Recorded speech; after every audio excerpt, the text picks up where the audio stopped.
تو اللہ جانور کی اور یہ جو چوپائے ہیں، گائے چوپائے جو 4 طرح کے جانور ہیں نا، ان پر اکثر اس کا اطلاق ہوتا ہے، اونٹ، گائے، بھینس، بکری اور دمبا۔ تو یہ 4 جانوروں کا جو ہے نا چوپائے کا جب بھی لفظ آتا ہے تو اس سے متبادر یہ 4 قسم کے جانور ہوتے ہیں۔ تو اللہ فرماتے ہیں ان میں بھی تمہارے لیے عبرت کا سامان ہے۔ عبرت کا کیا مطلب؟ ایک عبرت کہتے ہیں کہ قیاس کرنا، الاعتبار بالامثال من صنعت الرجال،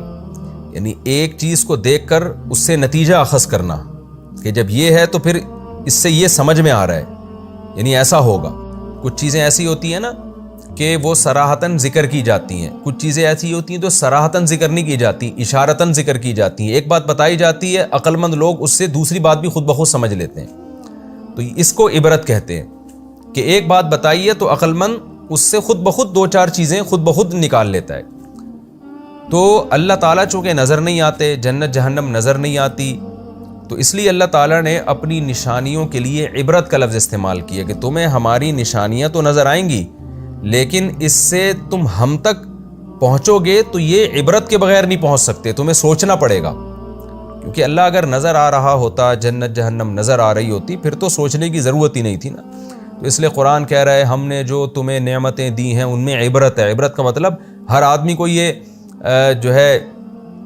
اس میں اللہ کا جلوہ نظر نہیں آئے گا، بلکہ ان لوگوں کو آئے گا جو عبرت کی آنکھیں کھول کر میری آیتوں پہ غور کریں گے، میری نشانیوں میں غور کریں گے۔ اس کی ایک نشانی اللہ نے بیان کی، بے شک تمہارے لیے چوپایوں میں عبرت کا سامان ہے، نسقیکم مما فی بطونہ،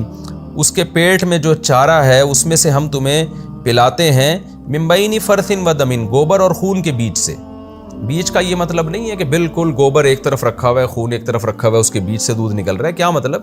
جس فیکٹری میں گوبر تیار ہو رہا ہے، جس فیکٹری میں خون تیار ہو رہا ہے، اسی فیکٹری میں دودھ بن رہا ہے۔ تو تینوں چیزوں کا ڈیفرنٹ دیکھیں آپ، کتنا زیادہ ان تینوں چیزوں میں فرق ہے۔ اور بن کس سے رہا ہے؟ ایک سوکھے چارے سے۔ اس چارے کو آپ اگر رگڑ کے دیکھیں تو تیل اور چکنائی کا ایک قطرہ اس چارے کے اندر موجود نہیں ہے، لیکن کتنی بڑی عبرت کی بات ہے کہ اس سوکھے چارے کو جس میں چکنائی کا لیول 0 ہے، ہمارا رب ان جانوروں کو کھلاتا ہے، اور ایسے سافٹ ویئر ان میں انسٹال کر دیے اس نے کہ تھوڑی دیر کے بعد اسی سوکھے چارے سے گوبر بن رہا ہے، اور وہ گوبر بھی ایسا ہی نہیں بن رہا، وہ گوبر دوبارہ زمین کی طاقت اور توانائی کو بحال کرے گا تاکہ اس سے گھاس پھوس اگے اور یہ جانور اسی گھاس کو کھائے دوبارہ، اور اسی سے خون بن رہا ہے تاکہ اس جانور کو جو پاور ملے، ایندھن ملے، وہ اس بلڈ کے ذریعے ملے تاکہ یہ مشینری چلتی رہے۔ اور جس سوکھے چارے سے بلڈ بن رہا ہے، جس سوکھے چارے سے گوبر بن رہا ہے، اسی سے ایسا دودھ تیار ہو رہا ہے خالصاً کہ جو گوبر اور خون کی رنگت سے بھی بچا ہوا اور ان کی بدبو سے بھی بچا ہوا۔ یعنی خالص کا مطلب کہ خالص من لون الفرث والدم، کہ جو خون اور گوبر کے رنگ سے بھی خالص ہے اور ان کی بو سے بھی بچا ہوا ہے، یعنی اس میں اسمیل بھی نہیں ہے، گوبر کی اور خون کی اسمیل بھی نہیں ہے، ان دونوں چیزوں سے بچا ہوا، اور رنگت بالکل اس کی ان دونوں چیزوں سے بالکل الگ رنگت ہے۔ تو اللہ فرماتے ہیں سائغ للشاربین، یہ اس کی ظاہری شکل ہے، اور لذیذ کتنا ہوتا ہے، سائغ للشاربین، پینے والوں کے حلق میں پھسلتا چلا جاتا ہے۔ اسی گھاس کو آپ تھوڑی دیر پہلے خود کھا کے دیکھتے، ایک نوالا آپ نگل نہیں سکتے اس کا، جو بد ذائقہ چیز جانور کو کھلائی جا رہی ہے لیکن خوش ذائقہ چیز ہمارے لیے پیدا کی جا رہی ہے۔ تو اللہ فرماتے ہیں ان جانوروں میں بھی تمہارے لیے عبرت کا سامان ہے۔ جو ملحد قسم کے سائنسدان ہیں، ڈارون جیسے، وہ تو یہ 2 لفظ کہہ کے نکل جاتے ہیں کہ جی یہ کروڑوں سال میں اتفاق سے ایسی مشین وجود میں آ گئی، لیکن اس سے بڑی کوئی ناشکری نہیں ہے کہ جس خدا نے ان مشینوں کو ہمارے لیے مسخر کیا، ہم اس بنانے والے کا انکار کر دیں اور اس کی نعمتوں کا انکار کر دیں،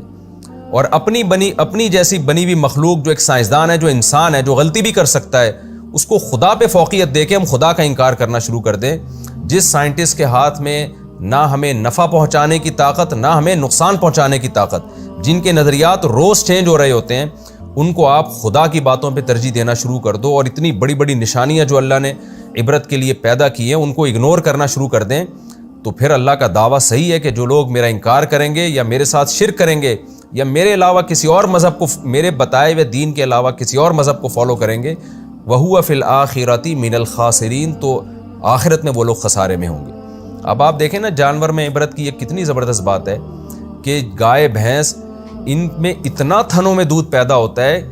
کہ ان کے بچوں کے لیے اس کا چوتھائی حصہ بھی کافی ہوتا ہے، یعنی چوتھائی سے بھی کم پیتے ہیں۔ اگر یہ نیچر نے آٹومیٹیکلی خود سے یہ سب چیزوں کو ڈیزائن کیا ہوتا تو سب سے پہلی بات تو یہ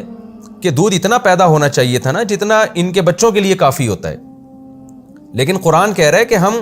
تمہارے لیے تمہیں پلاتے ہیں۔ کیا مطلب؟ اتنا ان کے تھنوں میں دودھ پیدا ہو رہا ہے کہ بچے بھی پئیں گے اور اس سے انسان بھی پئیں گے۔ بلکہ آپ جو لوگ جانور پالتے ہیں ان سے جا کے پوچھیں کہ اگر گائے کے بچے کو شروع میں یا بھینس کے بچے کو چھوڑ دیا جائے نا دودھ پینے کے لیے، تو وہ دودھ اس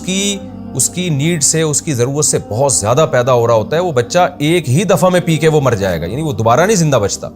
تبھی یہ گوالے جتنے بھی ہیں بچوں کو باندھ کے رکھتے ہیں کہ رات میں کہیں کھل نہ جائیں، جیسے ہی کھلتے ہیں وہ جا کے اتنا دودھ پی لیتے ہیں کہ مر جاتے ہیں وہ۔ تو اللہ تعالیٰ نے ان کے تھنوں میں ان کے بچوں کی ضرورت سے کئی گنا زیادہ دودھ پیدا کیا ہے، یہ بتانے کے لیے کہ نسقیکم، یہ جو قرآن میں کہا نا ہم پلاتے ہیں تمہیں، اس لیے کہ پیدا ہم ان کے بچوں کی ضرورت سے کئی گنا زیادہ کر رہے ہیں۔ تو یہ صاف اس بات کی علامت ہے کہ یہ چوپائے اللہ نے